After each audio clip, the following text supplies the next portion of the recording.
Hello students, I am CS Snigdha Agrawal. Welcome to this quick revision session on provision for redemption of debenture.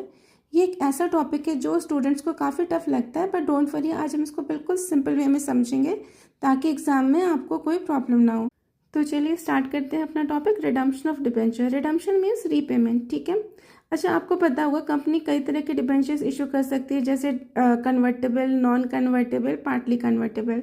जो convertible debentures होते हैं उसके redemption में company को cash नहीं देना होता, वो उसको किस में कन्वर्ट कर देती है, इक्विटी शेयर्स में।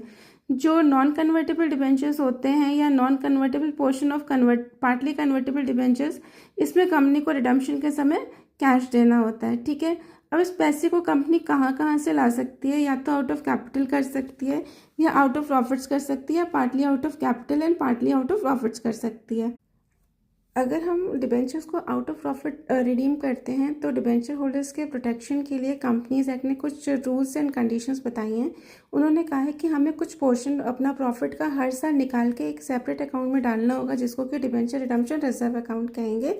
और इस पैसे को सिर्फ रिजर्व में ही नहीं रखना, बल्कि इसको इन्वेस्ट भी करना होगा, जिसको कि हम लोग बोलेंगे डिबेंचर रिडम्पशन इन्वेस्टमेंट, DRI, ठीक है। चलिए फिर देखते हैं। अगर company out of capital redeem करती है तो उसको कुछ भी DRR क्रिएट करने की ज़रूरत नहीं है। अगर वो आउट ऑफ प्रॉफिट्स करती है तो फिर 100% DRR क्रिएट होगा। अगर वो partly out of capital and partly out of profits करती है तो उसको DRR कितना क्रिएट करना होगा, मिनिमम 10%। किसका? जितने कंपनी ने डिबेंचर्स इशू किए हैं उसका 10%। और कब तक करना होगा? बिफोर रिडम्पशन ऑफ डिबेंचर्स, ठीक है। और इस पैसे को हमने बताया कि अपने पास ही नहीं रखना है, इसको बाहर इन्वेस्ट करना है। तो इसको कहाँ इन्वेस्ट करना है? स्पेसिफाइड सिक्योरिटीज़ में या फिर FD में करना होगा, ठीक है।